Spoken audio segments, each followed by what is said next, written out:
नमस्कार मित्रों। पिछली क्लास में हमने देखा था राजस्थान की प्रमुख नदियाँ।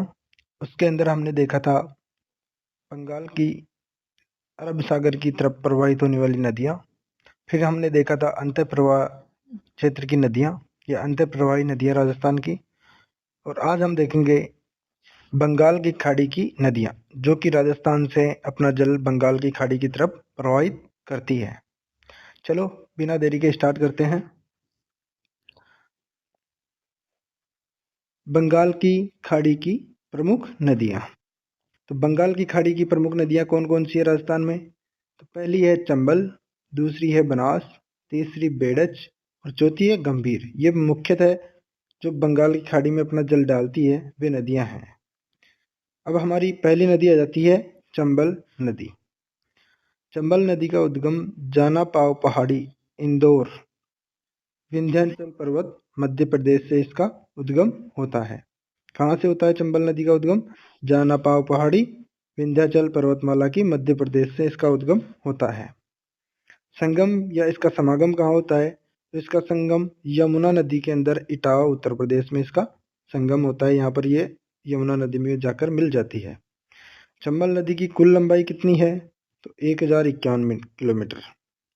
मतलब चंबल नदी की कुल लंबाई पूछे तो 1051 किलोमीटर, जबकि राजस्थान में इसकी लंबाई पूछे तो 322 किलोमीटर। राजस्थान में चंबल नदी की लंबाई कितनी है? 322 किलोमीटर।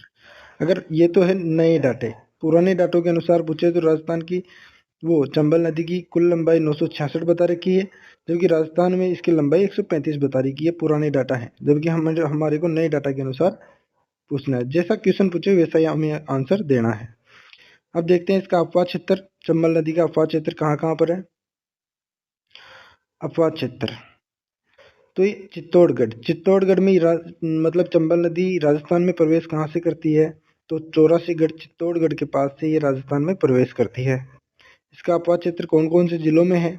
तो चित्तौड़ में प्रवेश करने के बाद में ये कोटा में जाएगी, फिर बूंदी में आएगी, फिर डांग क्षेत्र मतलब करौली, स्वामीनाथपुर और धौलपुर में ये प्रवाहित होती है। आगे देखते हैं हम इसकी सहायक नदियाँ। चंबल नदी की मुख्यतः सहायक नदियाँ कौन कौन सी है? पहली आ जाती है इसकी सहायक नदियाँ गुंजाली, मेज, मांगली, पार्वती, निमाज या नेवाज, आहू और काली सिंध। ये उसकी मुख्यतः सहायक नदियाँ हैं। फिर आ जाती है दक्षिणी पूर्व की तरफ की घोड़ा पछाड़ नदी, परवण नदी, ब्राह्मणी नदी, बनास नदी और चाकण, कुन्नू, कुराल और सीप नदियाँ। ये इसकी सहायक नदियाँ हैं। चाकण, कुन्नू, कुराल और सीप नदियाँ बूंदी की मुख्यतः सहायक नदियाँ हैं।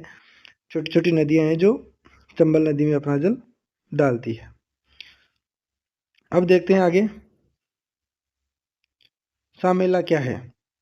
सामेला में क्या है? तो आहू व काली सिंध के संगम को सामेला कहा जाता है। क्या कहलाता है? जहाँ पर आहू और काली सिंध नदी मिलती है उसको सामेला कहा जाता है, संगम को। जिसके किनारे पर गागरोन दुर्ग, झालावाड़ का जो गागरोन दुर्ग है वो बना हुआ है आहू और काली सिंध के संगम पर। अब आ जाते हैं बनास। चंबल की सबसे लंबी सहायक नदी। अगर ये ऐसे क्वेश्चन पूछे कि चंबल की सबसे बड़ी या सबसे लंबी सहायक नदी कौन सी है, तो वो है बनास नदी। काली सिंध नदी चंबल में दाईं ओर से सबसे लंबी सहायक नदी, मतलब चंबल नदी में दाईं ओर से मतलब इधर की तरफ से है। चंबल नदी में दाईं तरफ से मिलने वाली जो सबसे लंबी सहायक नदी है वो कौन सी है? तो काली सिंध नदी। और पश्चिम की तरफ से ओवरऑल पूछे तो बनास नदी। मैप के आधार पर हम समझने का प्रयास करते हैं। ये आ जाती है अपनी चंबल नदी। चंबल नदी का उद्गम हो गया यहाँ पर जानापाव पहाड़ी, मध्य प्रदेश से। 84गढ़ से ये राजस्थान में प्रवेश करती है। 84गढ़ चित्तौड़गढ़ जिले में पड़ता है। यहाँ से प्रवाहित होती हुई कोटा के अंदर, फिर बूंदी के अंदर और फिर सवाई माधोपुर, करौली और धौलपुर होती हुई उत्तर प्रदेश के इटावा में इसका यमुना में विलीन हो जाता है, यमुना नदी में मिल जाती है।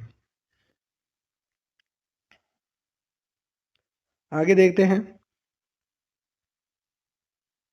इसकी विशेषताएं क्या क्या हैं, मतलब चंबल नदी की मुख्यतः विशेषताएं क्या क्या है। तो चंबल नदी की पहली मुख्य विशेषता है चंबल नदी के उपनाम। क्या क्या उपनाम है? तो इसको प्राचीन काल में चंबरणवती नदी, कामधेनु और बारहमासी नदी भी कहा जाता है, जो कि राजस्थान में से बहती हुई बारह मतलब वर्ष पर्यंत बहती रहती है। त्रिवेणी संगम कौन कौन से हैं? तो इस पर एक त्रिवेणी संगम है रामेश्वर घाट, जो कि सवाईमाधोपुर में है। और गांव कौन सा पड़ता है? तो पदरा गांव सवाईमाधोपुर में रामेश्वर घाट बना हुआ है। रामेश्वर घाट में कौन कौन सी नदियां मिलती है? तो चंबल नदी के अंदर दो नदियां आकर यहाँ पर मिलती है। एक तो इसकी सबसे बड़ी सहायक नदी बनास नदी और दूसरी सहायक नदी सीप नदी। तो हमारे क्वेश्चन बन गया कि रामेश्वर घाट के अंदर जो त्रिवेणी संगम बनता है वहाँ पर कौन कौन सी नदियों के मिलने से बनता है? तो बनास, चंबल और सीप नदी, बनास, चंबल और सीप नदियों के मिलने से रामेश्वर घाट का जो संगम है वो बनता है। तीसरी विशेषता आ जाती है चूलिया जलप्रपात। कहाँ पर बना हुआ है, कौन सी नदी पर बना हुआ है और इसकी विशेषताएं क्या क्या है? देखते हैं चूलिया जलप्रपात।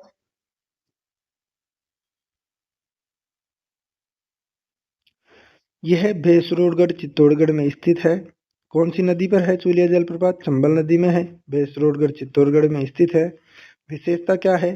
तो ये राजस्थान का सबसे ऊंचा जलप्रपात है। कौन सा?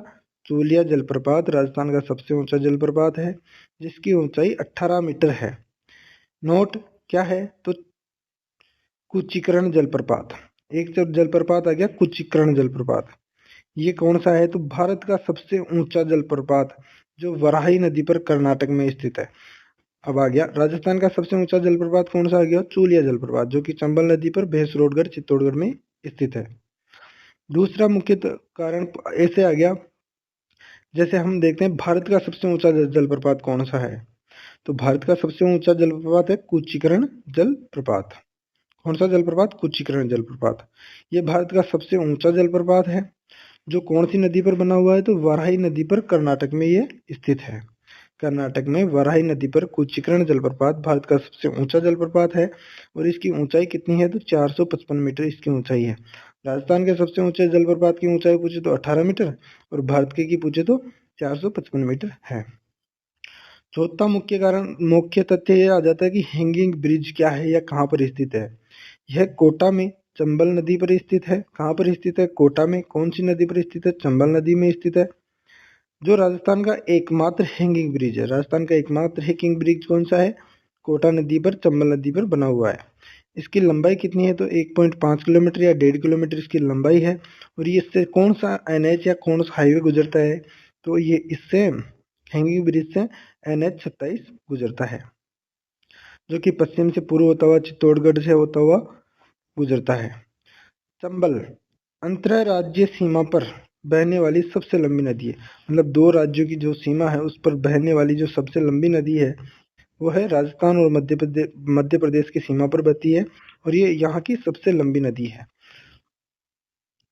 अब देखते हैं चंबल नदी पर कौन कौन से संरक्षित जीव पाए जाते हैं या संरक्षित जीव अभ्यारण्य बने हुए हैं।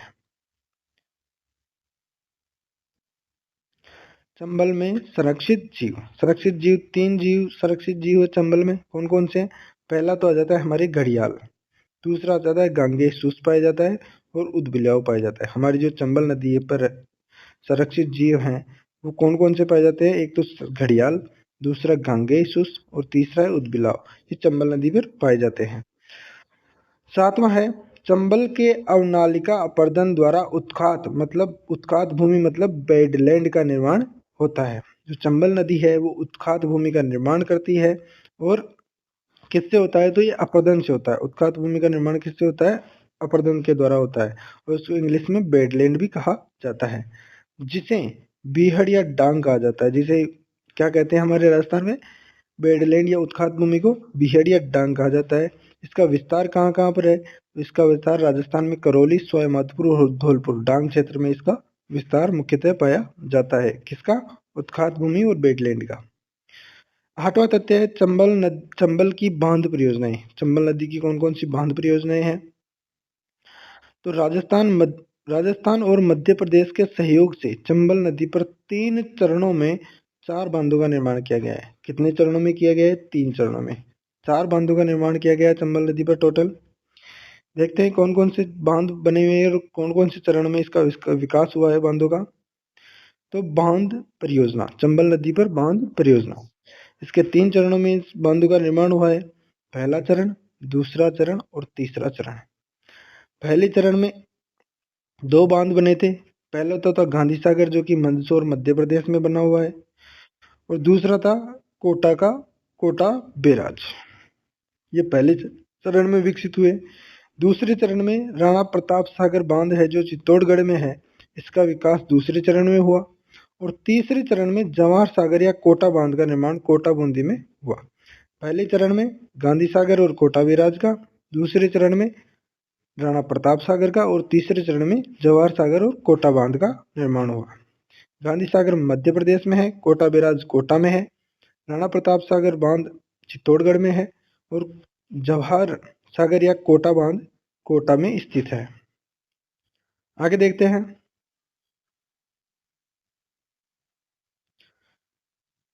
मैप के आधार पर समझते हैं चंबल की बांध परियोजनाओं को। ये देखो, चंबल नदी का उद्गम हो गया जानापाव पहाड़ी मध्य प्रदेश से। यहाँ से 84गढ़ से होती हुई मध्य प्रदेश में यहाँ पर गांधी सागर बांध बना हुआ है चंबल नदी पर। इसके बाद में 84गढ़ चित्तौड़गढ़ में ये प्रवेश हो जाती है राजस्थान में। और इस पर जो पहले नंबर का जो बांध आता है वो आता है राणा प्रताप सागर बांध जो कि चित्तौड़गढ़ में है। और दूसरा है, सीरियल वाइज पूछे दक्षिण से उत्तर की तरफ, पहला राणा प्रताप सागर, दूसरा जवाहर सागर या कोटा डैम जो कि कोटा में है, और तीसरा आ जाता है कोटा बैराज। अब देखते हैं जो अंतिम और शुरुआत का है इस बांध है वो तो हुए थे फर्स्ट चरण में। इनका विकास कौन से चरण में हुआ था? फर्स्ट चरण में। सेकंड चरण में किसका विकास हुआ? तो राणा प्रताप सागर का विकास सेकंड चरण में हुआ। और जवाहर सागर या कोटा डैम का जो विकास हुआ वो थर्ड चरण में उसका विकास हुआ था। आगे देखते हैं। ये इटावा उत्तर प्रदेश में जाके इसका विलीन हो जाता है यमुना में। अब हमारी मुख्यतः बंगाल की खाड़ी की नदियों में दूसरी नदी आ जाती है बनास नदी। कौन सी नदी? बनास नदी। इसका उद्गम कहाँ से होता है? इसका उद्गम खमनोर पहाड़ी राजसमंद से इसका उद्गम होता है। इसका समागम कहाँ होता है? तो ये चंबल की सहायक नदी है, रामेश्वर घाट सवाई माधोपुर में चंबल में मिल जाती है। बनास नदी की कुल लंबाई कितनी है? तो 512 किलोमीटर की कुल लंबाई है। अपवाद क्षेत्र मतलब कहाँ कहाँ पर ये बहती है? तो ये 2 क्षेत्रों में बहती है, एक तो मेवाड़ का मैदान और एक मालपुरा का मैदान, यहाँ पर ये बहती है। मेवाड़ के मैदान में ये राजसमंद से इसका उद्गम होता है। राजसमंद से बहती हुई भीलवाड़ा, चित्तौड़गढ़ और अजमेर, टोंक और सवाईमाधोपुर, इन 6 जिलों में बनास नदी का अपवाद क्षेत्र है। कौन कौन से? राजसमंद, भीलवाड़ा, चित्तौड़गढ़, अजमेर, टोंक और सवाईमाधोपुर, यहाँ पर ये प्रवाहित होती है।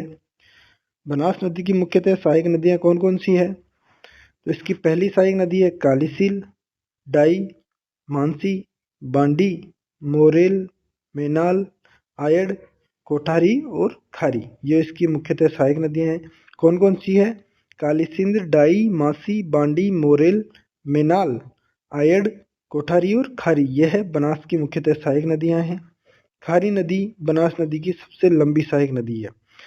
अगर क्वेश्चन पूछ ले कि बनास नदी की सबसे लंबी सहायक नदी कौन सी है, तो सबसे लंबी सहायक नदी है खारी नदी।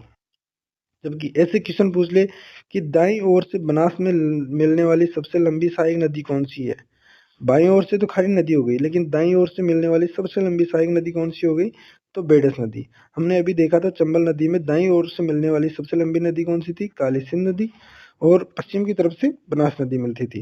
लेकिन बनास नदी की जो सबसे लंबी सहायक नदी है वो तो खारी नदी है, जबकि सबसे लंबी दाईं ओर से मिलने वाली सबसे लंबी सहायक नदी बेडस नदी है। आगे देखते हैं।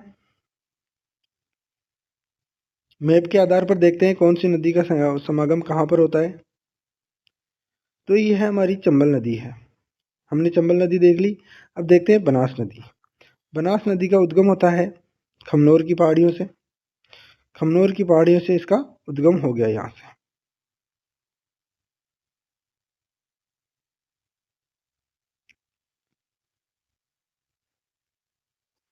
खमनोर की पहाड़ियों से बनास नदी का उद्गम हो गया।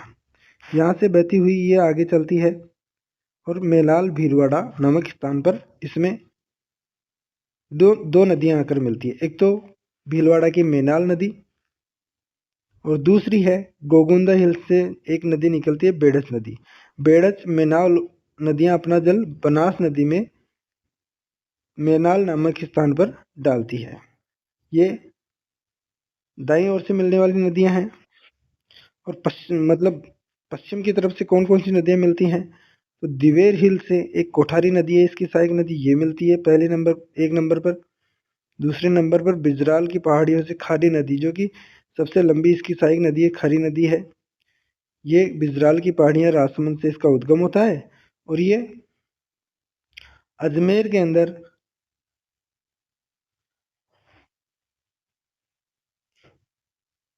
और ये खारी और डाई अजमेर से निकलती है खारी नदी, वो डाई नदी अजमेर से निकलती है डाई नदी, और बिजराल की पहाड़ी से निकलती है खारी नदी। ये यहाँ पर आकर इसमें मिल जाती है। इसमें बिसलपुर बांध बना हुआ है टोंक के अंदर बनास नदी पर। दूसरा बांध बना हुआ है इसरदा बांध, जो भी बनास नदी पर है सवाई माधोपुर में। और ये आगे चलकर सवाई माधोपुर में जो इसरदा बांध बना हुआ है यहाँ पर, इसमें सीप नदी भी आकर मिलती है। फिर रामेश्वर घाट का निर्माण हो जाता है और आगे चलकर ये चंबल नदी में मिल जाती है। आगे देखते हैं। मानचित्र के आधार पर देखते हैं त्रिवेणी संगम कौन कौन से बने हैं, कौन कौन से स्थान पर बने हैं बनास नदी पर। तो पहला जो त्रिवेणी संगम है वो बना था बनास बेड़स और मेनाल के मिलने से पिगोद भीलवाड़ा नामक स्थान पर। दूसरा त्रिवेणी संगम बना है बनास खारी और डाई के मिलने से राजमहल टोंक के अंदर, जो कि हमने अपर मैप के आधार पर देखा था। तीसरा जो त्रिवेणी संगम है वो बनता है बनास चंबल और सीप के मिलने से रामेश्वर घाट सवाई माधोपुर के अंदर। ये मुख्यतः 3 त्रिवेणी संगम बनास नदी पर बनते हैं। आगे देखते हैं इसकी विशेषताएं क्या क्या हैं। बनास नदी के उपनाम कौन कौन से हैं, तो इसको वन की आशा या वर्णाशा और वशिष्ठी नदी भी कहा जाता है। त्रिवेणी संगम हमने देखा, इस पर 3 त्रिवेणी संगम बनते हैं। पहला बिगोद भीलवाड़ा में बनता है, दूसरा राजमहल टोंक में और तीसरा रामेश्वर घाट सवाई माधोपुर में बनता है। बिगोद भीलवाड़ा में कौन कौन सी नदियां मिलती है, बनास बेड़स और मेनाल। राजसमंद टोंक में कौन सी मिलती है, तो बनास डाई और खरी।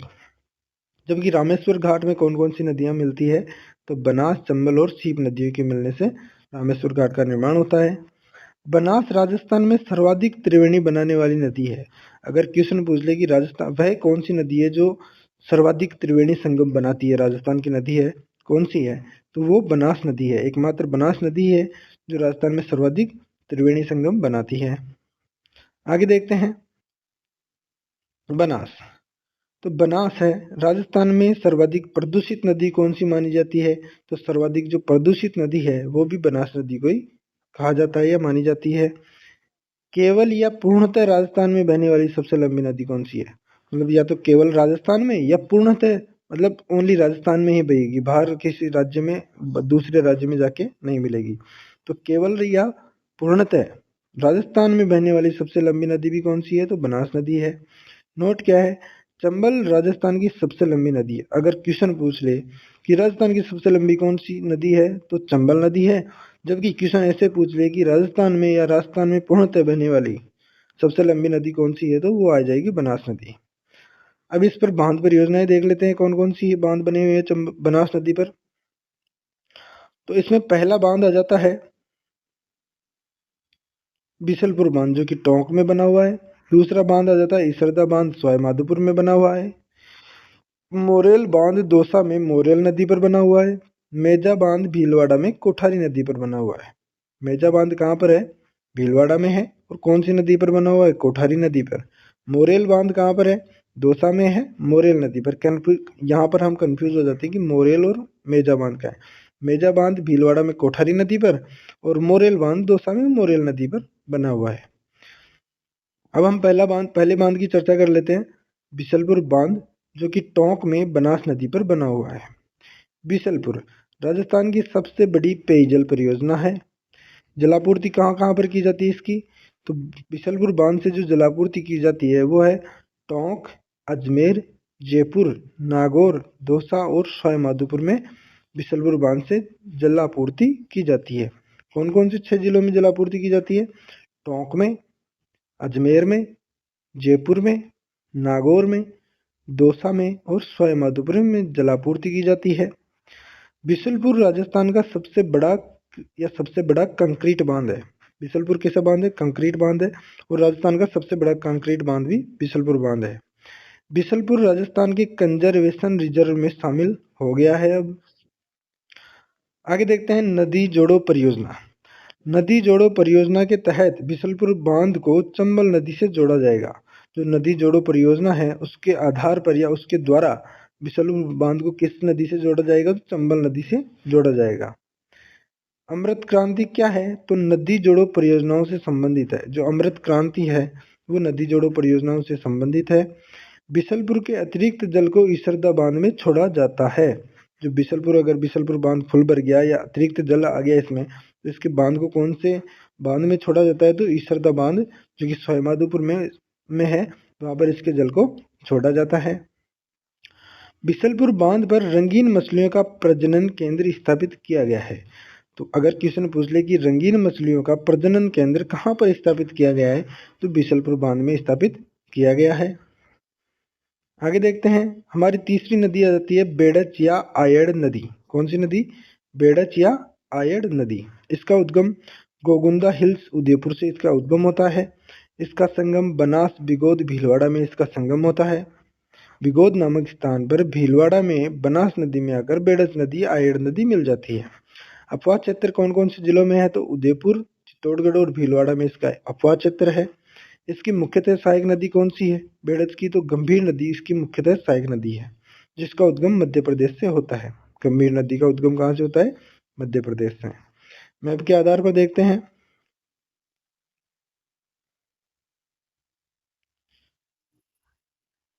यह आ गई हमारी आयड़ या बेड़च नदी। आयड़ या बेड़च नदी यह गोगुंदा पहाड़ी उदयपुर से इसका उद्गम होता है और यहाँ से ये बहती हुई उदय सागर झील से होती हुई यह बिगोद नामक स्थान पर भीलवाड़ा में बनास नदी में मिल जाती है।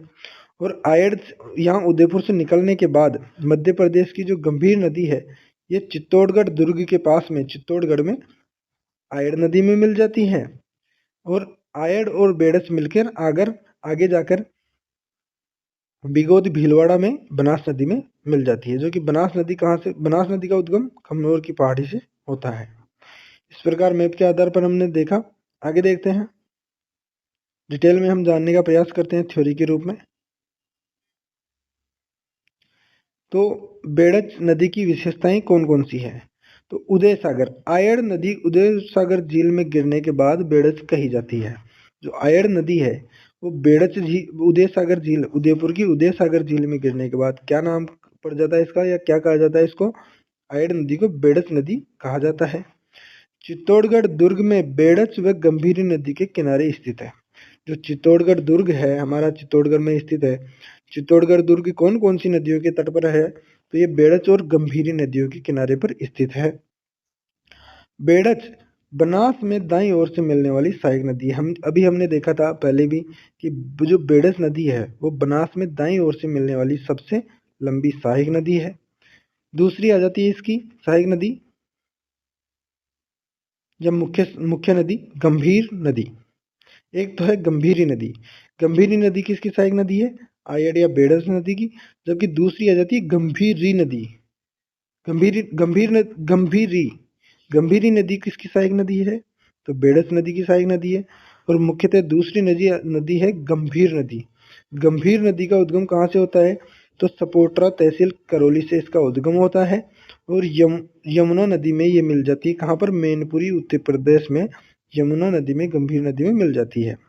अफवाह क्षेत्र कहाँ कहाँ पर है गंभीर नदी का? तो ये करौली, धौलपुर और भरतपुर में बहती हुई यमुना में मिलती है। सहायक नदियाँ कौन कौन सी है गंभीर नदी की? तो अटा, माची, भद्रावती, भेसा और बरखेड़ा। ये यहाँ से क्वेश्चन आता है कि गंभीर नदी की मुख्यतः सहायक नदियाँ या गंभीर नदी की सहायक नदियाँ कौन कौन सी है? तो इसकी सहायक नदियाँ कौन कौन सी है? अटा, माची, भद्रावती, भैंसावट और बरखेड़ा। ये मुख्यतः 5 नदियां हैं जो गंभीर नदी की सहायक नदियां हैं। अटा, माची, भद्रावती, भैंसावट और बरखेड़ा। आगे देखते हैं इसकी विशेषताएं। गंभीर नदी की विशेषताएं। गंभीर नदी पर एक बांध बना हुआ है करौली में। कौन सा बांध? पांचना बांध। राजस्थान का सबसे बड़ा मिट्टी का बांध है। पांचना बांध से जलापूर्ति अजान बांध, केवलादेव, भरतपुर को की जाती है। जो पांचना बांध है गंभीर नदी पर बना हुआ है, करौली में बना हुआ है, इससे जो जलापूर्ति की जाती है वो कहाँ की जाती है? अजान बांध जो कि केवलादेव भरतपुर में है, वहां पर इसकी जलापूर्ति की जाती है। आगे देखते हैं। पांचना बांध गंभीर की 5 सहायक नदियों पर करौली में निर्मित है। पांचना बांध कहाँ पर निर्मित है? करौली में है और 5 सहायक नदियों के द्वारा बना हुआ है। राजस्थान का सबसे बड़ा मिट्टी का बांध है। चंबल के अलावा सीधे यमुना में मिलने वाली राजस्थान की दूसरी नदी है। जो गंभीर नदी है वो राजस्थान से चंबल में मिलने वाली दूसरी प्रमुख नदी है। कौन सी है? पहली तो कौन सी है? पहली है चंबल। और दूसरी कौन सी है हमारे? दूसरी है गंभीर। दूसरी गंभीर नदी है। पहली चंबल नदी मिलती है यमुना में, और दूसरी गंभीर नदी भी गंभीर नदी भी यमुना में अपना जल डालती है। आगे देखते हैं हम अन्य महत्वपूर्ण तथ्य गंभीर नदी के। नदियों के बारे में, हमारे राजस्थान से नदियों के बारे में मुख्य तथ्य देखते हैं। ये हमारी यहाँ तक गंभीर नदी के तक हमारी नदियाँ कंप्लीट हो गई, लेकिन जो भी कोई अलग तथ्य बचे हुए वो आगे देखते हैं हम।